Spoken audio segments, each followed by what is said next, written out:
when it comes to communicating with an end user in a really defined environment that you don't have a lot of, like Google Ads, which we're really focused on, you have to be very intentional or very clear about when someone's got this type of intent, like they search this way, like you have to respond in this way. And because there are so many different ways to mix words, that same words, different search, right? Different intent, there still requires a lot of human in the loop, right? Components to it.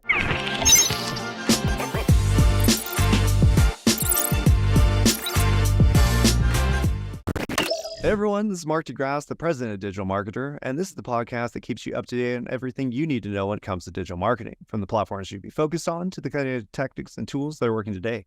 Today, our guest is George Copeland, the innovation officer of Gozango, a company that he actually started and developed and has now transitioned into his new role. And we're going to talk about today kind of the process you use to develop your company, and kind of how AI is affecting the, programming and just the development process that you guys are going through. So welcome, George. Thanks for having me, Mark.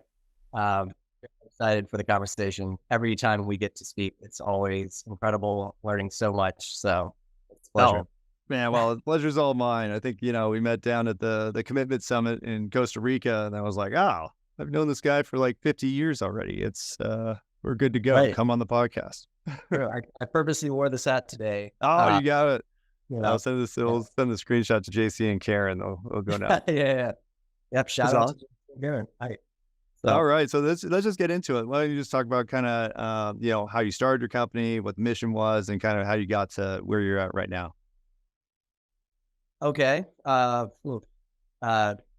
When it comes to Gozango, that was a culmination of a long journey of close to 10 years as a digital marketing agency, trying everything under the sun, which I think is where we all start. And then that led me into specifically paid search, which is a heavily driven aspect of digital marketing, leveraging data, right? So I become quite a data nerd, going to lots of data science conferences now, and focusing on how can we create this automated version of a Google Ads management process, right, for a business owner. And so the past 5 years or so, when we made that transition, I've been like, my life's purpose, it's almost my identity at this point, is getting this product out the door. It's been a lot more challenging than one would ever think, right? And humbling in many ways, and lots of blessings. I've had the privilege, the opportunity to bring in partners now, investors, backers that have literally spent the entirety of my life developing a best-in-class, like market-leading software in the financial world, which they sold for close to $1 billion a couple years ago. And so now it took some time. Actually, it's taking some time, but now they are all coming in, the leaders of that business, to basically take this vision of mine and run with it, right? And they're keeping me along for the ride as the product expert, innovator, and as long as my business partner you just saw walking around back there. So we're both the product. My business partner is focused on, this could not have been possible without him. I want to give a major shout out to John Marin, the most beautiful man in the world. He has allowed me to be the mad scientist, right? And he's stayed very focused on the things that most people don't want to deal with. And, he just does it. He's just been that consistent driving force that's allowed me to stay focused on like crazy whiteboarding, right? And also be my sounding board for all of this, right? That we all need. So anyways, that's led to where we're at now. We're a few months from launch, and ask me any question you want, and hopefully I can answer. Oh, that's fantastic. I didn't realize it had been 10 years in development. I was kind of thinking of like a few-year project, but that's huge. Well, it really shows the evolution. Right. Let me clarify though. I started my agency 10 years ago. 5 years ago, got the vision and began creating proof of concept. And then about 3 years ago, we wrote first lines of code, and the system has literally been rewritten so many times. This current version has been started in January, like December, January this past year. Hmm. So, Well, no, but same project though, right? I mean, it's all. yes, in a sense, same vision. Create an automated system for business owners that'll really deliver value. I love that. Well, I love hearing the process too, because I think the misconception with entrepreneurship is that you're gonna like you have an idea, you make the first version, and it's not perfect, but it's close, and then you get successful and blah blah blah. Instead of how it usually works, which is Right. what you went through, which is okay. There's idea. Well, there's actually the system creation. That was probably the first 5 years, right? Like what works, how do I do it, how do I repeat the process, and okay, now I Right. got the system down. And then you start getting into the automation. How do we make programs to do it? And how much is it going to cost? And do I need investors to actually make this happen? But all of that stuff couldn't happen if you didn't do that first 5 years of just grinding and Oh yeah, figuring it out and failing horribly.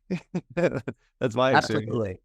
And I will even mention that, like, 3 months, let's say, after that 5 years where I had the vision and then I started proof of concepting, I still wasn't ready for an investor for the Yeah. level of team we have now, right? And even 2 years in after I'd been building proof of concepts where I was beginning to feel behind, like we Mhm. hadn't written code yet. It's like I feel like we're gonna miss our opportunity, right? Even then, I was still not ready. Mhm. So, like, everything has happened perfectly, even though it does feel like, wow, I wish I could have done this sooner. But it's just you can't discount the learning moments, the effort, the iterative piece of this, right? Oh, yeah. So, Well, the lessons, because you really, it's you don't know what you don't know. And so you keep having to stumble through these blocks and figure them out and keep going. But, all of those are barriers to entry from somebody just coming in and being like, here, now I have a new thing and it's so much better than everybody else's. I no, always use Tesla as the example because I'm like, these car manufacturers keep coming up with the Tesla killer. And then it's like, no, they've been in business for like over a decade. Like they have lessons that you don't even know you need to learn. And you're going yeah, to learn them. And it's going to be painful and horrible and not nearly as easy as you think it's going to be and even because I actually have two threes. And so the okay, three that we got for our au pair is a 2018 and then mine is like a 22, and I would not yeah. even buy the 18 for myself. Like that's Ah, how that makes me feel different. good. Oh, that's how We're at different the the same two market. cars are. Well, but then it shows just like, hey, here's the development cycle of $1 billion business, and even Mhm. they f up. Like the center console on the 18 has this flapping component and all these. And like, oh, that's hideous. And then in my car, it's actually a much simpler solution. Can't do as much stuff, but it's like it works and Yeah, it looks good, and that's right. like a huge evolution. So, even at the biggest levels of business, you'll find that they're going through the same process. It's just they don't talk about it. Well, nobody talks about it. Nobody wants to hear that. True. And to your point, I think now more than ever, right? Like the amount of innovation that's occurring so quickly, it's almost like Tesla's setting the bar for that in a way that all other car companies are gonna have to keep up with. Mhm. Uh, and so that's something that we look forward to continue to do with our product. I guess being the head of innovation is a heavy responsibility, but uh, I don't know. That's Well, kind nobody's of more qualified than you to do it because you know exactly why. And that's another issue when you're bringing in these outside people and they see your solution, they're like, "Oh, we can make this better," even though they have no idea like actually what went into the solution. They can't appreciate like, "Oh no, that aspect is specifically like that because we tested it and it failed, and that's why it's like that. So don't change it." Can I connect a dot to something you said in your speech at the summit, actually? Oh, of course. It's relating to your book of, how wildfire is going to cause everyone to be forced out of the norm, like their comfort zone, and go into other areas. And I think that everything we're experiencing right now is innovation and massive opportunity for that. However, the people that are most capable or um, yeah, suited for innovating using technology are actually the experts, the ones that have been in it for so long that are now going to be forced out of their daily lives to go use what is their strongest feature about them, right? It's all the Great. experience they have that they can now take and use. So, anyways, I'd be interested to hear what your thoughts on that are at some point, whether it's now or later. Oh, I love it. When Yeah, you cross industries, like, because we don't do it on purpose, but everybody gets siloed. Like, hey, you're in the marketing industry, so you just talk about marketing. Oh, you're in retail, you just talk about retail. You only talk to retail people. And so it leads to just this group think that you don't even realize is happening until you talk to somebody outside your industry and they're like, oh, we don't do customer care that way. We do it like this specifically for this reason. And I think well, what's going to happen now is that, instead of us being, oh, I'm the expert, I'm going to dictate how everything is done. Now, since we get so much feedback from the consumer, we're trying to help the customer. That's the reason we're in business. But that's been secondary to us just implementing and, selling our systems. Now it's flipping. I think everybody's going to be like, no, the customer is the driver. If we can't make the customer feel like this is the easiest process in the least amount of time, using the least amount of steps, they're going to think you're incapable. They're going to say, well, you haven't done the work to figure out what I want. And that's why this is yeah, not good. You know? absolutely. Nailed it. Exactly. You have to be so close to the customer, and which is interesting because I was very close with someone who does a lot of innovation with Amazon, Yeah. right? And Amazon is obsessed with the customer. Like, how do we make every touch point, down to the last mile is what they call it to get the package, or right? But every component of it, customer centric, right? Right. If it doesn't serve the customer, then they don't care as much. And if it does serve the customer, they care more about that than almost anything. If that makes sense. So, Well, I think the customer knows this is happening. Like they're like, hold on. yeah, I have thanks to Amazon, I have a shipping expectation and I have a notification expectation and I have blah blah Yeah, blah. And so now people I think are realizing just how valuable they are as consumers, and now they're able to make those choices. Plus, they're a lot more conscious about who the company is, like who's the well, founder, what's your story, what's your mission, what do you guys believe in, what political interests do you support. A lot of people say like, well, business shouldn't be involved in politics. And it's like, I that's don't know. interesting. Yeah, we don't have to say any specific names, but I was, until recently, all the current events happening. I wasn't thinking that mattered as much, but it was impressive to me how much it really does. Like, I was thinking it doesn't matter if Jeff Bezos does something crazy, like people don't support him. Like, they're so spoiled with its service, right, that they're going to use it no matter what. But it's just interesting that isn't actually the case, like you mentioned. Oh, So, yeah. yeah. Well, So, the funny part is it's actually Gen Z and it's funny because I've had all these conversations about Gen Z lately, but I'm like, you know what? They could be annoying, but that's every other generation other than your own, right? But now I look at them, I'm like, yeah, these people really care about things, like principles, their vision for life, their purpose in life. Money is almost secondary to that. And then yeah, purpose. they're Yeah, very about individual expression. And so if you think about like, okay, well, I really care how I express myself, it seems almost narcissistic, but it's not, because it actually leads them to care about other people that are similar to how they feel about things. And so they're yeah. very community-based, customer-centric, Well, population. And so this is actually great because we've been told, I'm 40 and I talk to a lot of people older.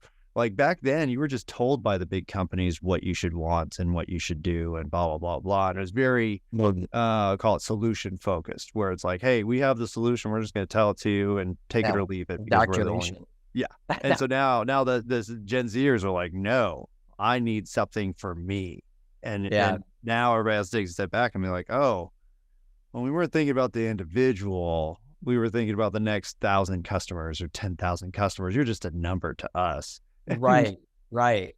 It's not about being a number these days, right? Like, people no, want, it's about every single individual. Like, how do you connect with that person? And I always go back to kind of what I talked about during the speech, which was lifetime customer value. Like, since advertising is going to get expensive, like it's going to get more expensive than it is right now, at least, how do you maintain growth? And if you are saturated in the market, how do you make more money? And you make more money by retaining customers, coming up with solutions that are custom to their needs, and then, caring about people.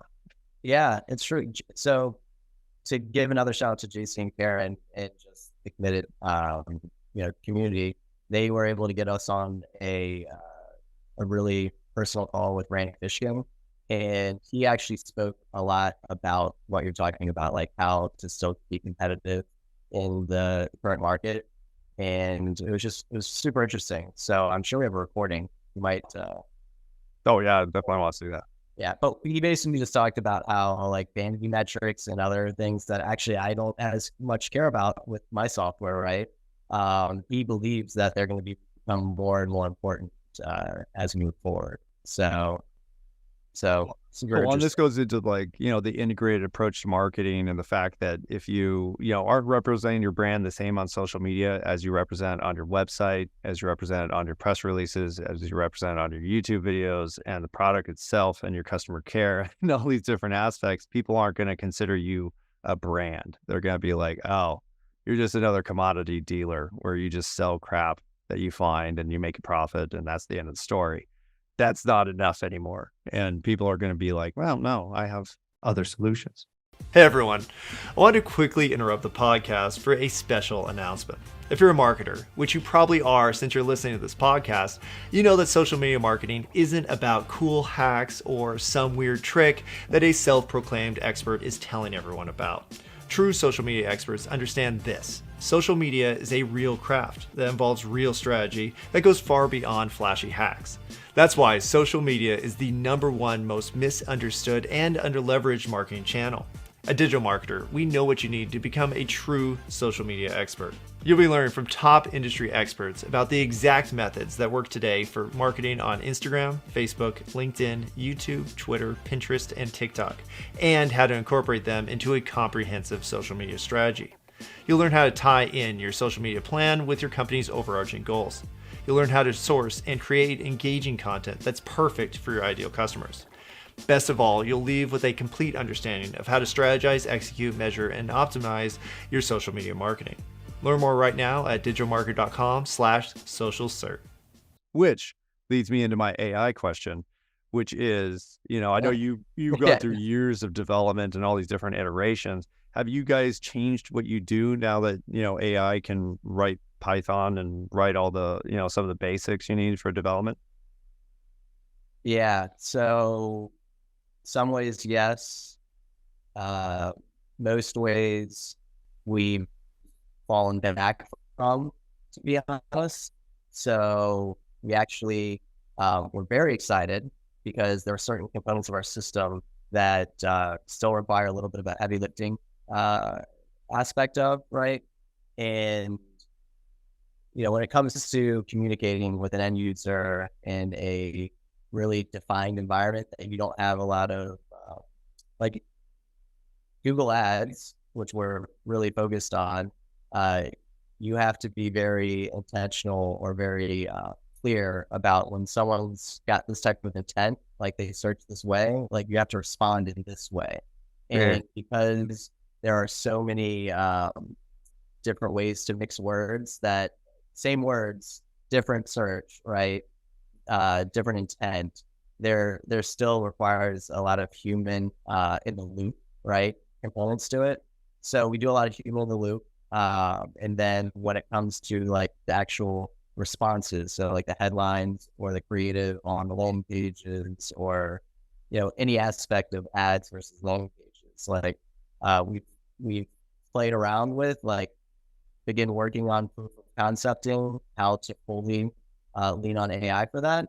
And I've actually been, full transparency, a little disappointed in certain areas to do that at scale. I think that it's really powerful for being able to generate like a foundation to jump from, right? And I was at this generative AI conference that Google put on a couple weeks ago, I was telling you about, and one of my big takeaways from that was I think AI's use cases are more like you're saying, personalized to the individual in that moment. So what I mean is like one example is a car manual for your vehicle, right? You can take that and then instead of having to like go find an answer for what's wrong with the vehicle or a feature that you're trying to learn about, you just ask, the chat of the contents of this manual, what do I need to learn about or what's going on? How do I change my tire? Where's the thing to replace my tire? It'll tell you exactly. You don't have to, it's like a more advanced version of control find, right? Mm-hmm. And then from, I'm going down a rabbit hole, sorry. But as far as our software goes, I think that we're going to have a lot more fun with it and a lot more usability when we get into more remarketing, display ad type stuff. As far as text goes, we have some pretty powerful human in the loop and some fancy algorithms that just take us a bunch of time to create to get us those outputs we want that generative AI hasn't been able to compete with. So. Well, I think that's part of the process too, because I think when you first use AI, you're like, it's magic, it could do everything, and then you're like, well, it's not quite repeatable, and it's not necessarily dependable, and there's some big issues with it, and I think it's not quite there yet, but it'll evolve. And it's funny because I asked you this question. I have a cousin who's a programmer, and his girlfriend actually works as a tester for Blizzard, and so she tests video games. And I asked them, I'm like, hey guys, what's going on with AI? Like, is it changing that? We're gonna have AI NPCs in video games? Like, what's going on? And they're like, oh, we never ever talk about AI ever. And I was like, oh, okay, like nothing. They're like, no, he's even mentioned it. I'm like, well, that's fair. But for me, I saw that in two ways. I was like either, the video game developer industry is a dinosaur and they're not able to shift anymore or, innovate because they have all their systems in place and they've made billions of dollars and that's hard to change. And so that's one way to take it. Another way to take it is that it's not mature enough to be used at that level in a meaningful way, which either case, not bad. Right. Yeah. Like it just depends, I guess, to the degree of how you're incorporating it and what you're defining as AI officially, right? Like I know game designers like in Worlds they have tools to like generate landscapes, right? Or trees, and they're not literally defining each pixel. They're just saying a bunch of trees here, and the trees auto-generate around parameters. Like they should be taller than this or wider than this, and have these types. Like in a way, that's AI assisted generative, right? But as far as like to the point where it's like write a storyline for a video game, and then from start to finish, create every aspect of that video game for me based on this description. Like, hey, AI, create a Lord of the Rings video game RPG. Like, we're not there, right? No. Well, I mean, that would really put people out of work. Oh, we don't, It's not even an industry anymore because anyone could type in the game that they want and it'll generate itself. I mean, do you think that is the future? I don't see why not. I mean, if you have parameters and then essentially the video game developers would be platforms where it's like, hey, you invent your game and then it is created for you around the parameters of our, engines. Like if you say like, okay, we use Unreal Engine and Unreal Engine is then incorporated into the AI process to do blah, blah, blah, blah, blah. And then now you have a video game. I don't think that's that crazy. Now, the fact of the matter is that the majority of people can't define a video game. They can't define any game. Well, and I think that's a thing that people underappreciate about ChatGPT, right? Like you've done some really cool prompts that you showed. Shout out to you, and people should visit your website to check out the cool stuff you've done just to see like I put in this prompt and I get this out. Right. And for example, your customer value journey, that is quite a doozy of a prompt. And, I think that really that's just touching the surface for what is possible and what will be required one day to really get a meaningful output, right? That the amount of parameters, everything that you still have to provide a computer with, right? And we're talking about like, for our software, we have at this point created hundreds and hundreds. I would be surprised if we haven't created over 1,000 pages of project requirement documentation, which literally explicitly defines every little detail of what needs to be done, right?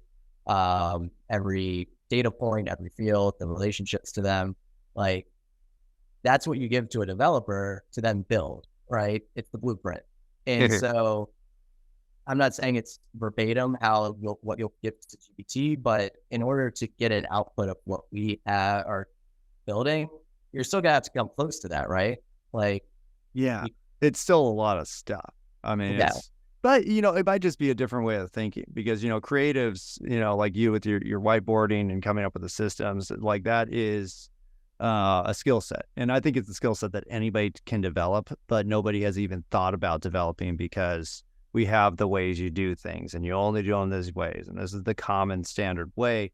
And you could actually live your entire life just by following the rules and tools that other people have developed. Like that's what most people do. But now it's like, hey, here's this tool that'll let you, develop your creativity or develop your ability to think in terms of how do I make systems? I think it's inevitable. But, again, people can be lazy, so they might not do it. No, you're absolutely. I've had a thought about that, like when it comes to software, like what would it take to truly like innovate to the point where, like, what would a system look like that a user would use to generate software from?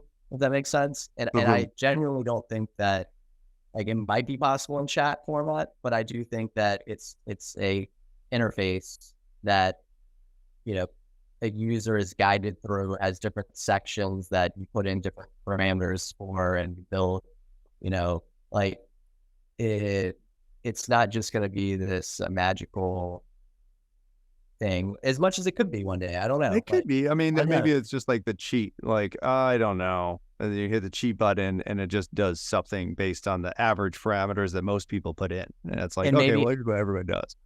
And maybe it gives you some sort of, intuitive dashboard with all the parameters built in based on like, build me a Lord of the Rings game, right? And it's like, well, here's all your parameters, what that video game would be. Now you can like edit it so that, so who knows? Well, and you're seeing this in entertainment already. I don't know if you saw the guy who developed, it's like a South Park episode creation AI. And I've heard of it. Yeah. And so you're able to basically type in a story and then put the characters you want involved, and then it'll develop the entire episode based off of those inputs. And so it's a very simple set of inputs where anybody could do it. And, I haven't actually tried it, or I don't even know if you can try it, but I was like, oh, that's neat. Because how would you decide which characters to involve and what are the, triggering events and what's the plot line and, what's the plot structure? And then what are the dialogues and blah, blah, blah. And you're like, oh, it's actually a lot of stuff, Yeah.